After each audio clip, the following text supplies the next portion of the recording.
Hello, everyone.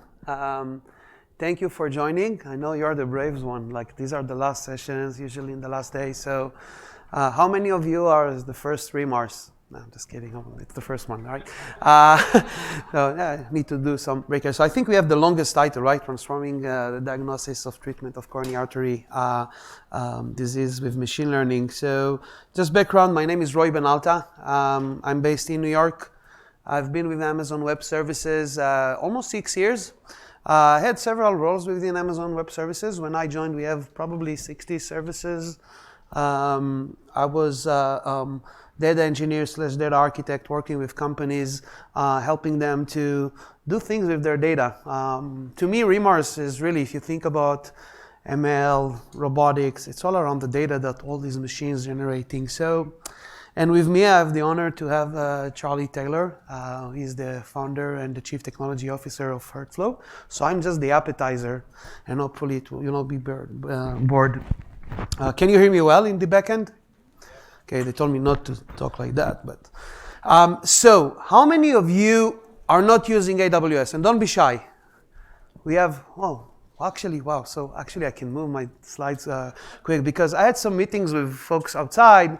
And apparently when you're doing things in healthcare with robotics, some of these use cases, they're new to the cloud. They don't use, and this is a conference about owned by Amazon, so AWS. So the first section that I'm actually going to focus is introduction AWS for non-AWS practitioners, mainly around healthcare use cases and how the healthcare are using it. Then I'll talk about data and machine learning on AWS.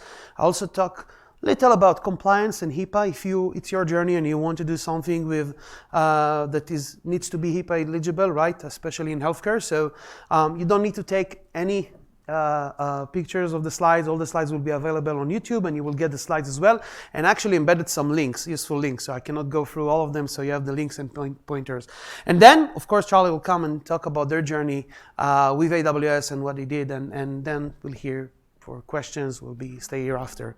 So let's start. AWS for non-AWS practitioner. So you heard today Werner Vogels. AWS is the cloud computing arm for Amazon. If you think about healthcare innovation, and this is a really cool webpage that we put on AWS, it's the journey, right? There is the art of the possible. And usually when you start your journey, the first step is companies migrate their core systems while they need to maintain the HIPAA compliance, etc. But as you move through the stacks, then you start looking at other use cases like consumer wearables, when you want to take some sensors from your images. At last reInvent is the large AWS conference, we presented with Intel Pharma Analytics where they build a system to help Parkinson patients to actually monitor and help their doctors and nurses. So we actually gave a talk and show how we build a serverless pipeline of taking that, and now you can support multiple clinical trials. But when you move to the art of possible, like medical devices, taking images and analyze MRI and CT scans and etc. So there are a plethora of use cases and public use cases there, but this is the one that, for anyone that doesn't know what is AWS, so we have over 1 million active users every month in the platform, 21 region. So region is a logical geographical place that you can see it spread all around. There are other coming. And in every region, there is what we call availability zone, and there is a multiple availability zones available. And availability zone is a collection of data centers. All these are isolated by network because, Werner said if you need to design for failure, and everything failed all the time. So we also, how we build our infrastructure is also for that. More than 4,000 government and agencies, 9,000 academic institutions, so on and so forth. So, but what is really the cloud computing? So again, when I started, we had like around 60 services back in 2013. Werner talked about in 2006, they started with 4, but these are the basic building blocks where you start the cloud. So think like compute, storage, databases, networking. So one of the services that you will hear when we say Amazon S3, our simple storage service, it's the fact of the data lake that companies are now building, taking data from different locations, put it in one place, and then they can start running their analytics, machine learning workloads. It has 11.9 durability and high availability, and every data that you store there is replicated across 3 availability zones, and you have multi tiers of storage. You can pay 1 cent per gigabyte. So storage, and if you're using Glacier, you can actually go lower. If you think about databases, Amazon ROI is one example, and HeartFlow is using that. It's our managed MySQL service that the nice thing, it has 6 replication. You don't need to deal with the infrastructure work. But if you think about other services, and if you go beyond the stack, we start looking at things like services like around machine learning and analytics and IoT. So you have a plethora. Today we have over 150 services, and these services are being used in the healthcare by some of the industry titans like Pfizer and Johnson & Johnson or Philips.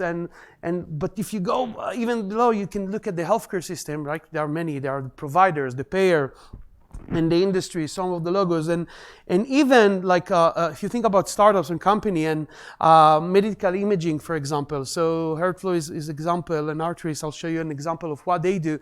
All of them, we are actually enable them to innovate, and the combination between dreamers and builders leveraging AWS.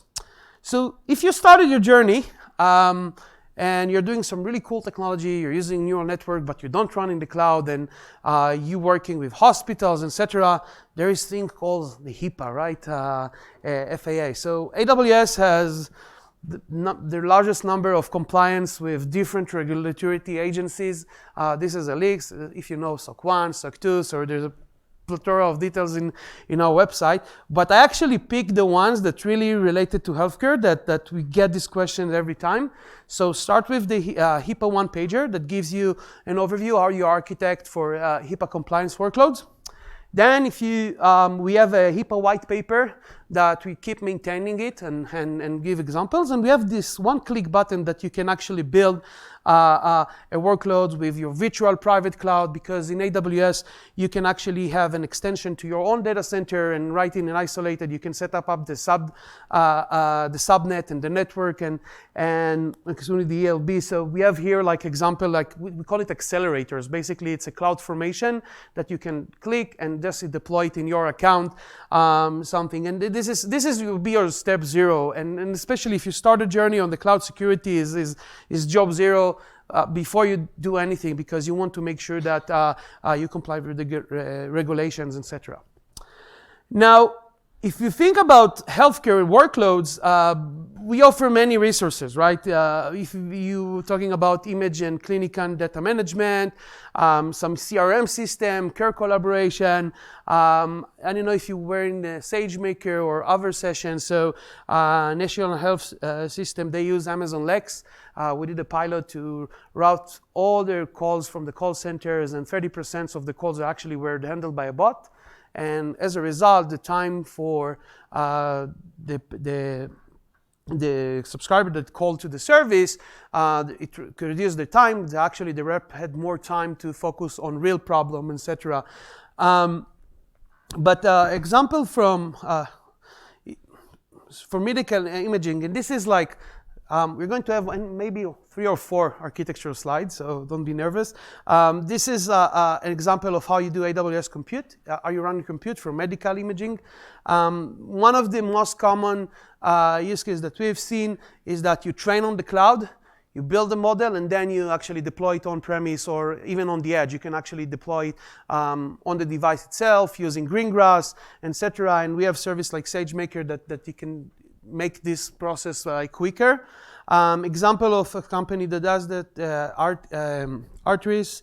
So they have like 3 services, like they have lung AI, they have liver AI and cardio AI, and they're using scanning MRI scans and provides some diagnostic. Again, they're not replace the radiologists, they augment their work and help them to make decisions and etc. So this is one example, and Charlie will actually go much detail of what they do. It's totally in a different phase.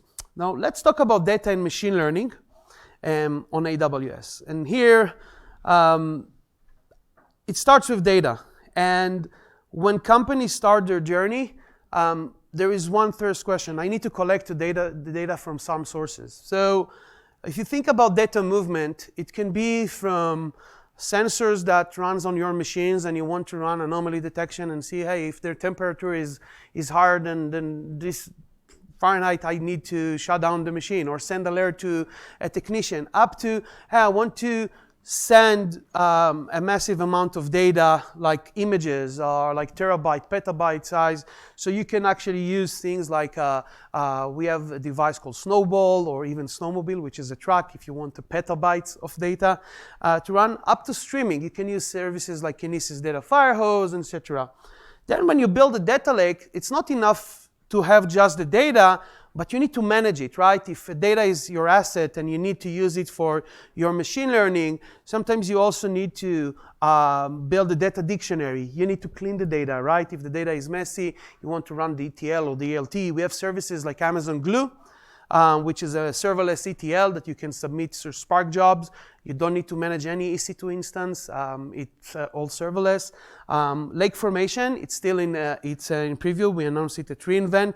It's our service to build metadata around your data and also set up what we call security access control. For example, who access this column, I want that group to have access only to 2 fields, and this team will access to different fields, and you want to control it in a configuration way. And then once you have the data, you have the analytics stack, and on the right side, you see all these solutions. We have different templates for different solutions, and we also have different teams that are helping, depends on the use cases, etc. So this is around the data. Now we have the data, you clean it up. Now we are ready for doing something with machine learning. And you heard it several times in the last 3 days. And the mission that AWS put together is we want to put machine learning in the hands of every developer. And in order to do that, and first, why AWS for AI and machine learning? We have the broadest and deepest number of services for this type of workloads.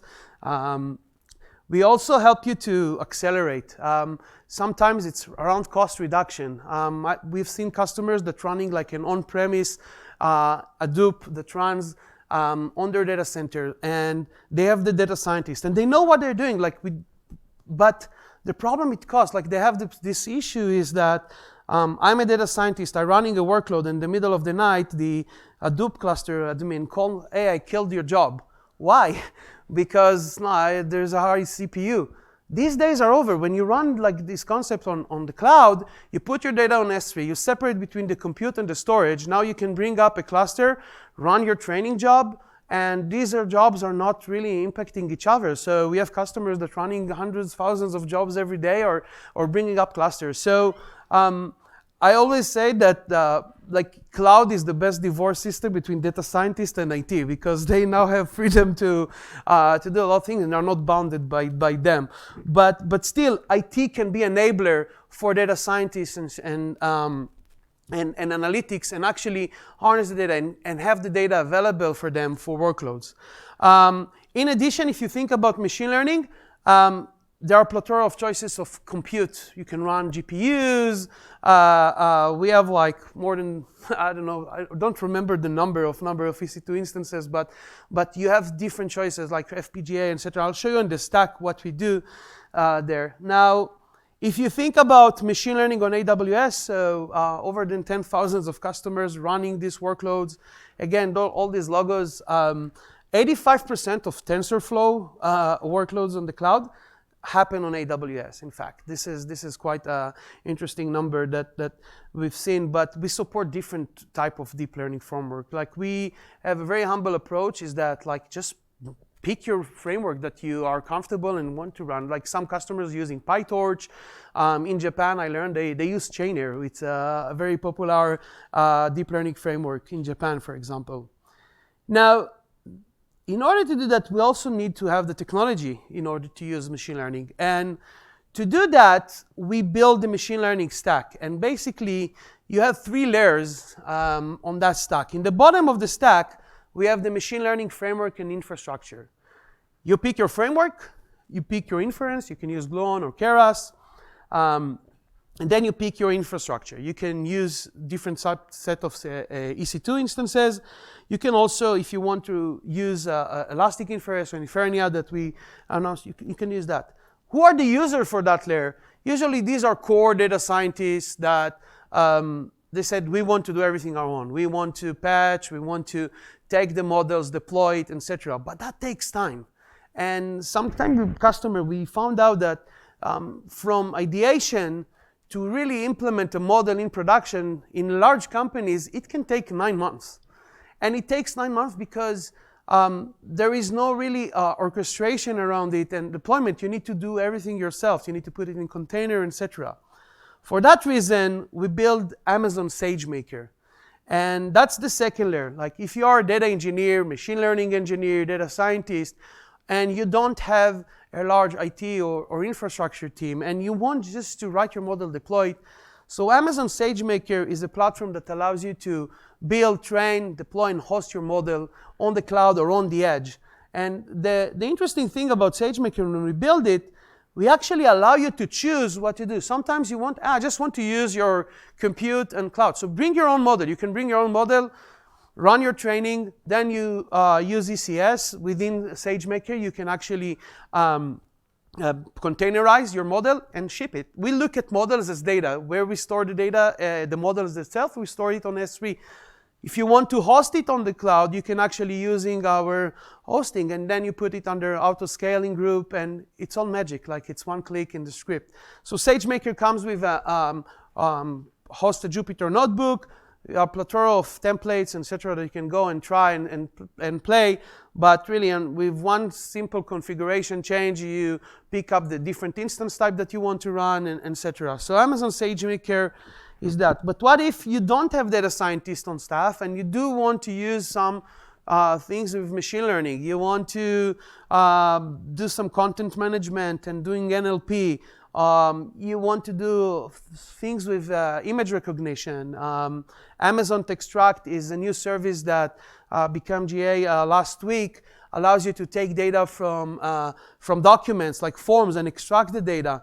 All the AI services, these are all API. You don't need to be a data scientist. You don't need to have a PhD. All you need to know is to write code and call REST API. And it comes with documentation. And you can use that. Sometimes you can use both, right? You can do some heavy lifting, helping you with feature engineering, cleaning some of the data using NLP. You can use Translate, etc. And I'm not go through all these different services.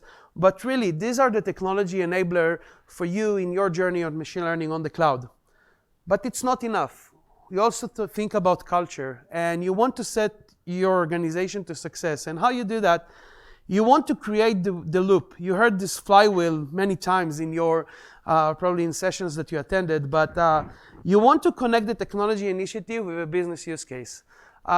It's many times I met with senior executive or CTO or CIO, hey, we want to do something with machine learning. We want to do AI project. There is no such thing, AI project.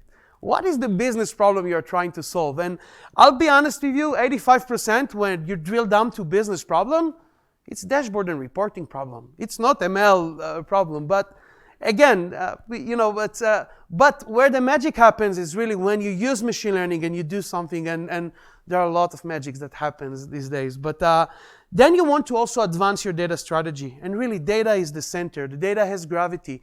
If you don't have data, really machine learning, yeah, you can use unsupervised, that you don't have historical data, etc. But really, every use case and every type of problem, it might have different solution. And really, for us, it's like help you with your business problem.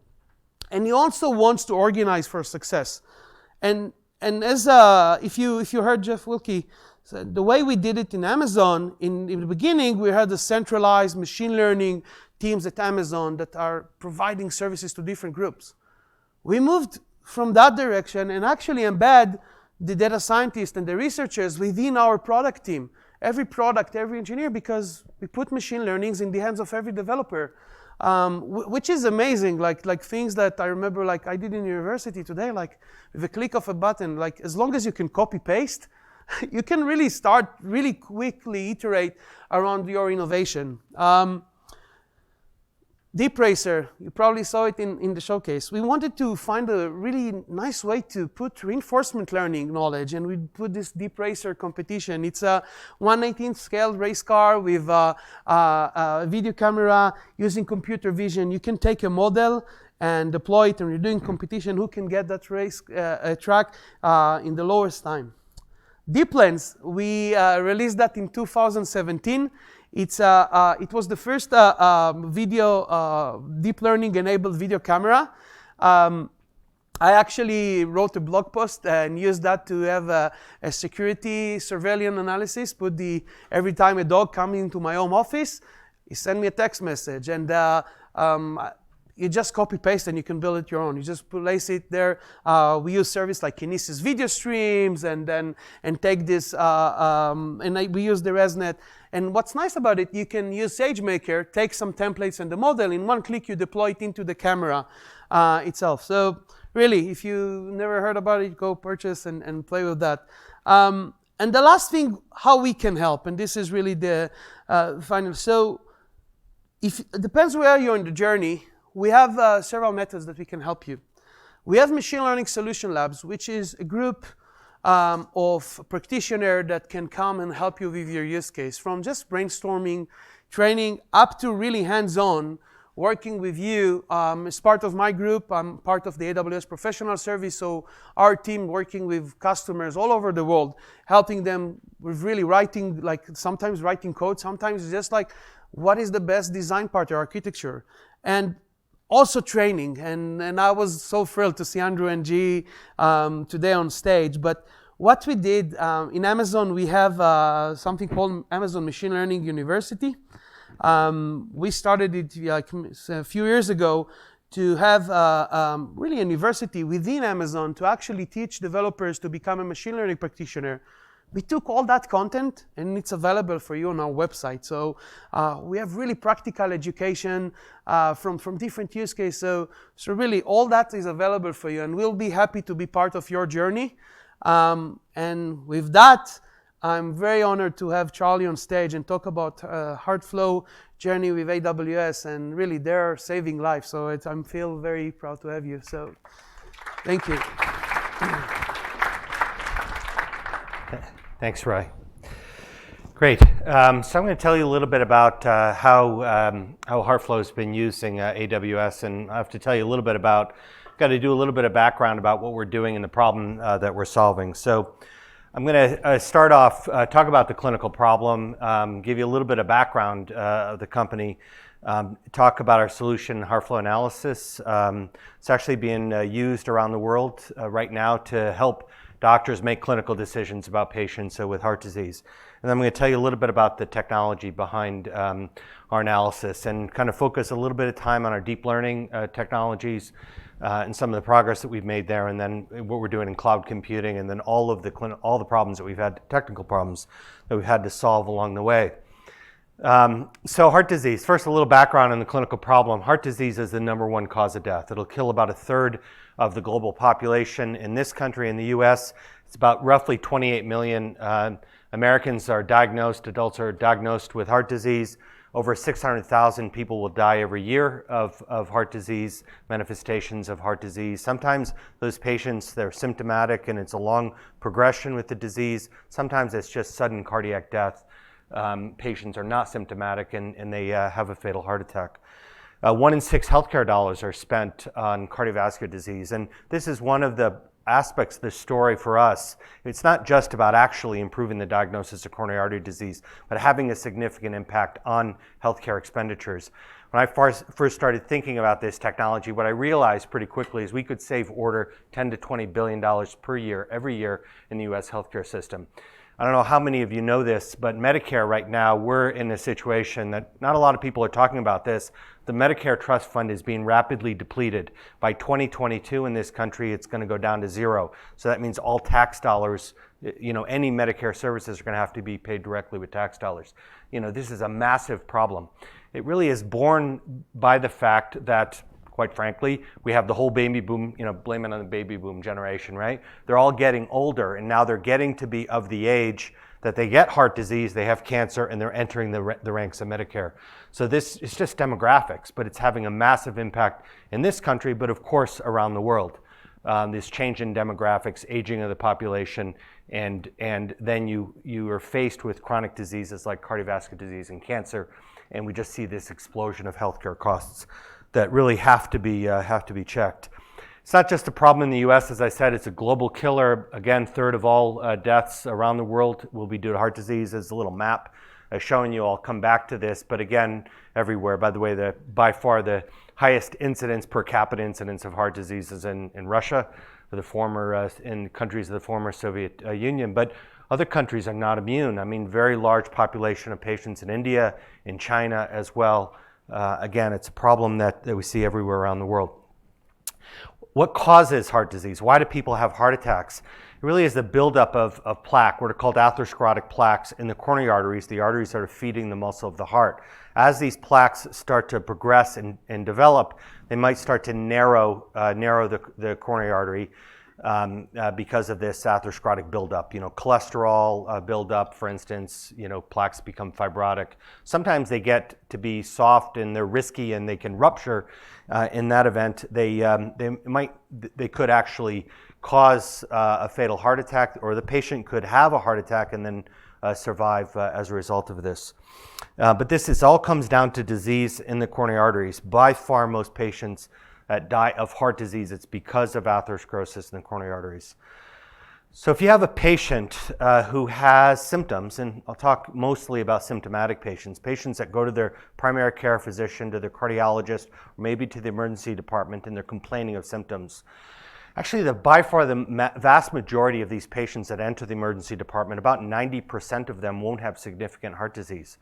But you have to find that percentage of patients that are at highest risk, because you don't want them to walk out of the ED and have a heart attack, walking out. So we put a lot of resources into understanding that and addressing these problems.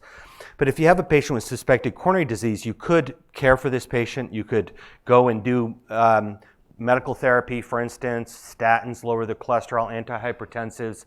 You could tell them to stop smoking, lose weight, change the lifestyle. That's medical therapy.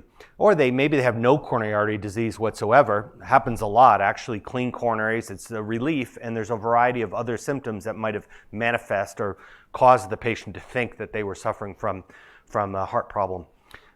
However, some patients really need further assessment, invasive assessment in a lab that's called a catheterization lab, where you start to probe the coronary arteries, inject dyes directly into the coronary arteries, put pressure wires in the coronary arteries to figure out what's going on.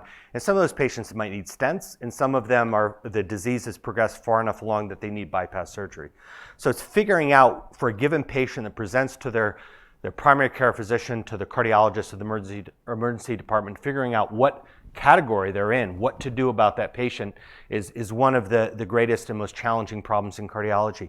In the end, what you have to figure out is there a presence of plaque, that atherosclerosis I told you about? Is there a narrowing, anatomic narrowing in the coronary artery? And is that narrowing limiting the blood supply to the muscle of the heart? If those two things are true, then you proceed down an aggressive therapeutic pathway.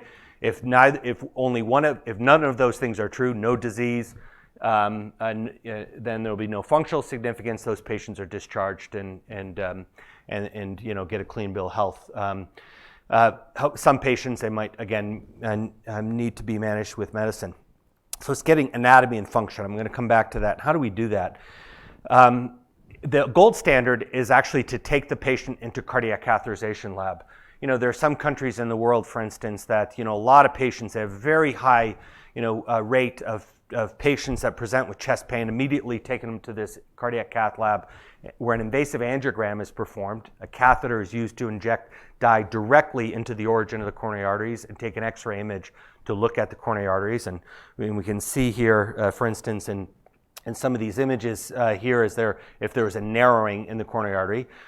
But that's the anatomy information. To determine whether that disease really needs to be stented or needs surgery, The gold standard is to put a wire, a pressure wire in, a very fine pressure wire in to measure pressure downstream of the area of restriction and then upstream at the same time. The ratio of downstream to upstream, it's PD over PA. PA is aortic pressure. That ratio, and it's done under conditions where a drug is used to simulate physical challenge. And that ratio is called a fractional flow reserve. That's the gold standard. Best medicine is practiced by using that to figure out whether that patient needs treatment. But it's an invasive test. You're sticking wires in the patient's coronary arteries. So the goal, really, some have called the holy grail of diagnostic cardiology, is to figure out how to do that non-invasively. There's a variety of different tests that can be performed. Some of you might have had some of these tests. There's a nuclear imaging, SPECT, what's called a single photon emission computed tomography. A radioactive tracer is ejected into the body, and you look for the uptake of that or abnormal blood flow into the muscle of the heart. An echo, an ultrasound technique like echo, stress echo can be used where you're looking for how the heart is contracting, or you put a patient on a treadmill and you measure their ECG. So all of those tests, they're done tens of millions of times per year in this country. The problem, and it's really shocking, is that how poorly they work in actually diagnosing coronary disease. Those tests are positive more than half the time. The patient goes into the catheterization lab and there's no significant coronary disease. More than half the time if it's positive. If it's negative, about 1 in 5 times they're missing significant coronary artery disease, sometimes life-threatening coronary disease. I'll tell you, I visit hospitals around the world, and I'll tell you, I was visiting a hospital in the US, I won't say where, but they call the stress echo test the coin flip test. That's what they call it, the cardiologists call it. They do it 1,000 times a month at that institution, a coin flip test. It's crazy, right? Why? Why is that done? It's done because you really have to do some test on patients when they present with chest pain. From our kind of medical legal system, you got to do something, you got to figure out something. That's one reason. The other is a lot of doctors don't know the data. They don't understand the data or the limitations of these tests. And there's also, quite frankly, a financial reason why this is done. In a fee-for-service healthcare system, we get paid to do services. You can imagine, obviously, what the end result of that is. So what can we do that's better? And this is really what we've been focusing on at HeartFlow. And what we have is kind of crazy if you think about it. We actually take a CT data set. We use deep learning techniques, computer vision techniques. We extract information about the anatomy. And also we simulate blood flow through the coronary arteries. So we're not measuring blood flow or perfusion uptake with a radio tracer. We're actually using computational fluid dynamics, computational physiology, and simulating blood flow through the arteries in the body. So what we have and what we've proven is that this actually yields a better performance against the invasive technique of the pressure test than any other diagnostic test by a wide margin. And it's kind of interesting, but it really is, I have to say, when I started the company and I started looking out for venture funding, the response I got was it'll never work and, forget about it. But we had to prove it, and we had to prove that it actually worked, and now we've done that. I started this journey myself as a graduate student at Stanford. I was doing my doctorate at Stanford. I had done a lot of work in computing and computational mechanics before. Had spent some time at GE research labs doing aircraft engine work and manufacturing processes and developing computational methods, simulating different physical systems. I met a surgeon, new chief of vascular surgery at Stanford, Chris Zarins, who was actually starting to work with engineers to understand how blood flow is impacting the presence of development of disease. We started working together in 1993, and this picture is taken a few years later, but we started for my graduate work and my doctorate, I started to combine medical imaging together with simulation techniques and did the first patient-specific models of blood flow in 1995, and then joined the faculty at Stanford in surgery and engineering, the schools of medicine and engineering. So I want to tell you a little bit about HeartFlow, and this is kind of one of the interesting aspects of it. We've thought a lot. We've been using machine learning tests for a long time, or machine learning algorithms for a long time, but what's really critical about how to do that? How does it work? You just can't dump a bunch of data into a system, CT data, and say, go figure out where the coronary arteries are. Better strategy is actually to take that data, and what we do is we take data in from the hospital, and I'll tell you about how this is uploaded to the cloud from the hospital network. We use our AI methods, our deep learning methods. We extract using fully automated algorithms the coronary arteries from the heart. Then we have people inspect and correct that. So we take people, we train them. We have about roughly a little over 100 what we call analysts, that they do one thing. They use our software that we've developed, our image processing pipeline. They look at the automated result in the context of the medical image data, and they've been trained to basically correct it, inspect and correct it to a way that it best matches the medical image data. We then that result goes back to the customer. It goes down the pipeline. We do fluid dynamic simulations. We provide results back to the customer. But this inspection and correction creates this virtuous cycle where successive generations of the algorithms get better because you've annotated and you corrected the deficiencies in the current generation of algorithms. So we've been doing this now using deep learning methods in our FDA cleared product now for almost 3 years, and results are pretty exciting, and I'll talk about that in a minute. What we've done is we've turned the interpretation of the image data really into a manufacturing process. So when our analysts sit down in our system, they look at quality, they extract large structures, find the vessels, label, use our deep learning algorithms, the anatomic review, our CFD solver to simulate flow. This is all done, and I'll tell you about most of this happens in the cloud in AWS. We generate results, we send them back to the customers. We do that for average turnaround time, roughly 24 hours a day, 7 days a week. In less than 4 hours, if a patient's in the emergency department, we turn those results back in less than 2 hours. It's a lot faster than the other tests or the other opportunities that they have for diagnosing the patients. We then give the results back. They get a report, a PDF report that gets uploaded to the electronic medical record. They can look at the results in a 3D viewer on their computer, and then download all the results from on their patients as well. Here's a patient journey. I show this patient's image. You can look on our website, HeartFlow website, and find this story about this firefighter in Arizona. And his story is that he was having exertional chest pain symptoms. They diagnosed him originally with asthma and tried to treat that. Nothing got better. He finally got a CT scan. He got a HeartFlow analysis, and he found out that he had very significant coronary disease. This is his analysis here. He got a stent, and you can hear about it from him, but really changed his life, and life-threatening coronary artery disease that was identified and treated as a result of this. So our test is established cardiac test. We have over 300 clinical papers published in peer-reviewed journals, over 300 patents as well on the technology. It's in use as part of clinical practice around the world. Over 30,000 patients have received it. We talked about the turnaround time. It's reimbursed in the US by Medicare and essentially all major insurance companies. It's cleared for use in the US, the EU, Canada, and Japan. And almost 200 hospitals worldwide are using this now. I want to show you a little bit of a patient. I have an iPad up here that I'm going to switch over to here in a second and just show you, what the physicians are looking at.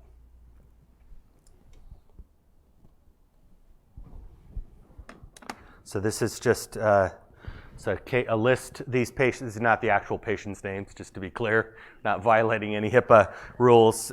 So this is a patient. This is the root of the aorta is shown here, this large structure in blue.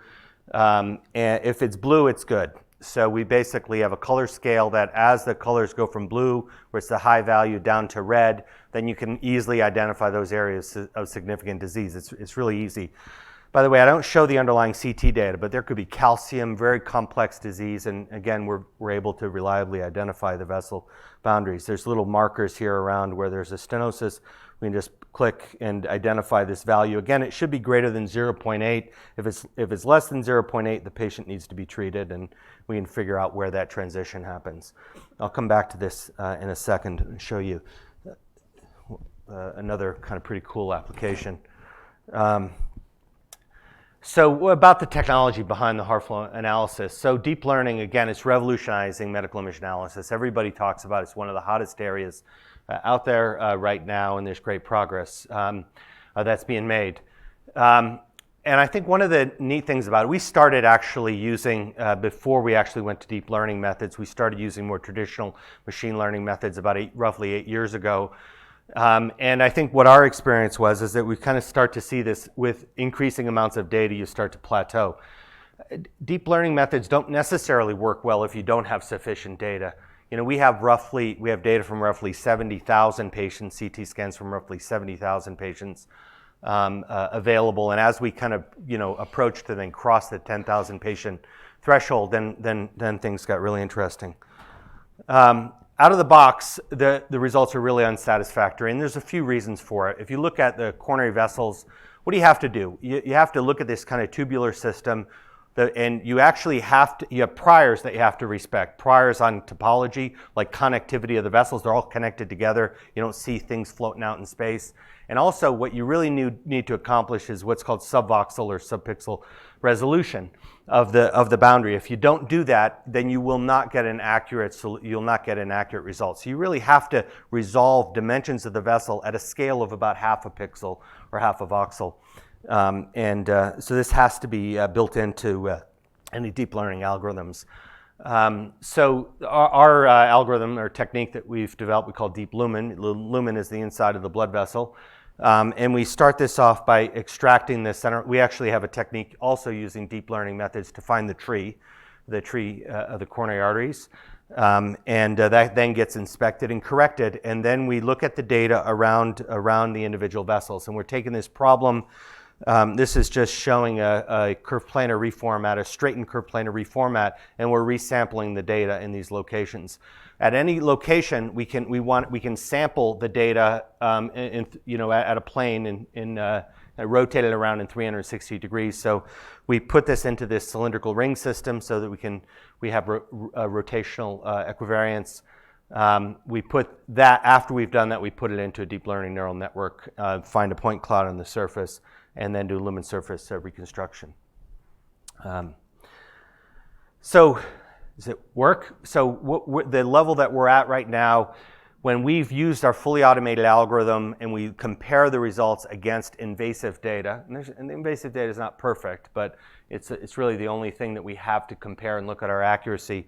What we've been able to show is that we get a level of performance in correlation against the invasive data that just can't actually be improved with human intervention. So we're at the point where the automated algorithms, as we do the inspection and correction, on average, we can improve. What we've learned is there are a few things that the humans actually add value, a few places.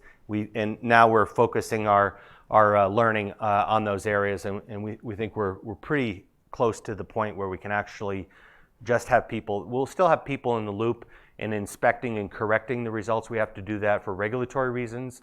But the amount of effort required is really dropping dramatically.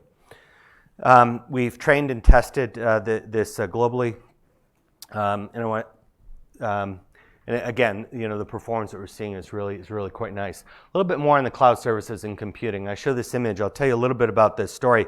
When I started doing patient-specific modeling of blood flow, again in 1995.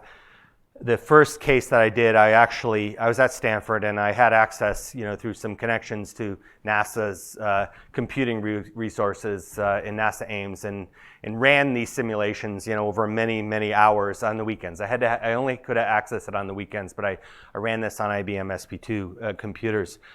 A few years later, we bought at Stanford. When I was on the faculty, we built a biocomputing center at Stanford. And I was so excited about it. We installed this 128 processor SGI Origin system. It's a 3800. I don't know. I think it was like list price $5 million or so. We paid less, but it's just 128 processors. Kind of funny, but it was pretty awesome having a shared memory supercomputer. A few years later, and this is from this image on an article on the democratization of supercomputing. It was me in the lower left at a younger age. But we're putting in superclusters. We're building clusters, putting them together from Dell primarily, and putting that into our computing labs and resources. And I oversaw the supercomputing group at Stanford and all the resources that people used. After I started HeartFlow, we we didn't have all the resources that I had when I was at Stanford or a startup, and we went to Fry's Electronics and started to build systems together. After we had gotten venture funding, then we were able to actually go out and buy machines, and we put machines together using really, components from Supermicro, and built this into our data center in our building, in our office. We had another data center in San Jose, not far away, and then another one in Europe, because we're now starting to go into Europe and Amsterdam. And I just got to tell you, it was such a nightmare, and the challenges of thinking about how to scale our business, a global business. We had so many hard problems to solve, to think about, okay, we're going to spend all of our resources on the computing hardware, and all the infrastructure was just something that we weren't excited about. So we were huge, it was clear that we had to move to the cloud, to get a global customer reach, to have a limitless scale. And we're doing now, we've done about a little over 35,000 patients.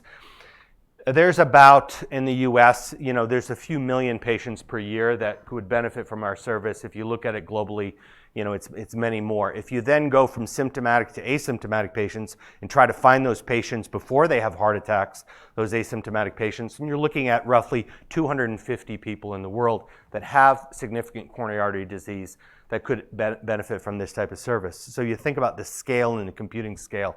We use about maybe a little over a petabyte or so of data, but as we'll be talking about exabytes, in the not too distant future. So obviously being able to handle that is really critical.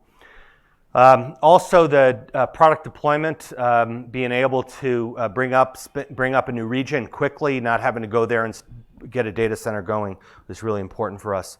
Why did we choose AWS? Obviously we spent a lot of time thinking about this. It's around 2015 that we started to this process and evaluated the different options, and we completed this migration in 2016.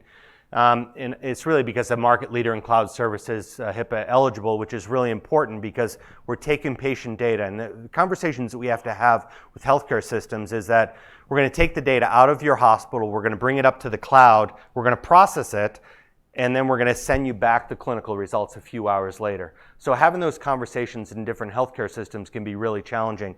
So obviously, that's a big need to certainly have that capability. Talent for development and also for DevOps, and also support for supercomputing, because we're also not just doing machine learning, but we're doing supercomputing and computational fluid dynamics as well. A little bit about our system. What do we do? So we start off at a provider network. We have a software system, it's called HeartFlow Connect, running on a virtual machine. This software system is taking the data from a CT scanner. There's a standard data format called DICOM. The data is pushed from the CT scanner or a PAC system to our application called Connect, HeartFlow Connect. Then at that time, the data, the protected health information, the PHI, is separated from the image data. The PHI is sent and stored in regions. So when we go in the UK, for instance, we have a very large number of hospitals in the UK using our service, and a contract from NHS, their National Health Services. They don't want the data to leave. They don't want the PHI to leave the UK. So when all the talk of Brexit started to happen, we said, okay, we got to go from Frankfurt to London, and spun that up pretty quickly and took care of the database replication with Aurora. So the image data then comes through, stored in S3 buckets. We then are running our pipeline, our automated pipeline. The next step is, again, to pull the data down to our production facilities. We have two. We have one in California, one in Texas. We have people doing the inspection and correction. We push the completed model back up. We do the computational fluid dynamics, and then we pull it back down, and we do a quality control process, a final quality control. Results are generated, and then we push those back in into our system, and then we got to push that data back to the regional storage. Take the results, connect them back with the protected health information, because the report that the physician sees has to have the patient identifiers. They have to have the right patient. So we got to reconnect that data. We take a report, we send it through our Connect appliance, put it back on their PACS system or their electronic medical record, and then also make the results available separately where the physicians can access our application directly through an iPad, iPhone, or their computer. So a little background there. Just a few more details on this. Again, T3 instances where the patient information, we talked about this, the protected health information, the data, sent forward a first step in the pipeline or medical image analysis pipeline run on G3 instances. Again, the inspection and correction, the next step in our CFD pipeline run on C4. We're looking at C5 instances right now, and finally T3 for our final reporting pipeline. So we do the rendering, offsite rendering for our report just on T3 instances. And then the data is again stored in S3 buckets. We use other services at HeartFlow, and we're really now starting to explore a lot of the other opportunities. Our training of our machine learning database we're not doing in the cloud right now. We're looking at migrating that forward. All of our running of our algorithms are in the cloud. Protected health information is the other key aspect of this. Having a global footprint, we have to be compliant with all the different rules and regulations around the world. We just, in December of last year, we got reimbursement from the Ministry of Health in Japan. So we're now going through the very particular requirements. For instance, in Japan, we actually ended up having to do connect in the cloud. Brought our application up into the cloud to be compliant with some of the Japanese healthcare regulations, and encryption is at rest and in transit. Just finally, a global killer needs a global solution. So we're taking advantage of AWS's global footprint around the world, and as we start to expand into other countries, we hope that they'll be there first and have resources for us. Next step for us is going beyond just the diagnosis into procedural planning, and I'll show you this in closing here. But to take the initial, this is kind of the cool thing about computing, right? And simulation is you can predict the results of the patient and that configuration, but then you can change it. You can simulate what's going to happen if a patient is treated in a certain way. Essentially do virtual surgery, virtual procedures. And the neat thing about that is that this here's a patient that's just about to enter in a catheterization lab. You do not want to be figuring out what to do with that patient when they're even under local anesthesia and they're in there in this high risk environment, and you're just trying to kind of figure out, what do I do? Should I do this or should I do that? You put a stent in one artery, you can't take it out, by the way. It's there for good. It's a one-way street. So being able to do virtual procedures is really exciting. So this is a video we put together, kind of a glimpse of the future, and I showed the pressure results of the color map. Behind the scenes there, we're actually computing, solving the governing equations of blood flow, simulating flow through the coronary arteries and pressure, and then we're mapping it back to that measurement that is the same measurement or similar measurement to what's obtained with a pressure wire. So again, the flow dynamics, and this just shows us this ratio of downstream to upstream pressure, this FFR, which we're deriving from CT, how that's obtained. And the next step is you see that patient and you see the disease and put in a virtual stent, and then try to predict what's going to happen afterwards. So that's a pretty simple case right there. But any patient has a different level of complexity of disease. And I'll come back to the. Let's see if I can come back to that demo system here. Maybe I got to stop it there. Let's try that. Let's see if this works. Okay, so this is that case here. Any of those markers here, we can just click on one of them, identify an area that might be appropriate for doing an intervention, and then open it up. And by the way, all of this computation is done right on this iPad right now. We use supercomputers to do the initial computation, and then we use that to inform a very fast, basically real-time solver that we can then have a physician kind of, look at different options, different clinical options, and figure out what's ultimately going to get what procedure is necessary to be able to improve the patient's condition. This is a little marker that we put in because we put that stent across the side branch. Again, the physicians can do this in a few seconds before the patient goes into the catheterization lab or in their office. They could do it in front of the patient to be able to map out and plan the procedure and say, this is what I'm planning on doing to you tomorrow, for instance, when you come into the cath lab. So we're also looking at applications doing this for virtual surgery as well, bypass surgery, and predicting also changes in the progression of disease as a result of medical therapy. So all those different areas that are really interesting. And the ultimate goal is to be able to take a patient, give them the best diagnosis, the best information about the significance of the coronary artery disease and their risk of having a problem, and then physicians' tools to actually plan interventions and treat their patients. Again, all of this is done using our application running on AWS. So thank you very much for your attention.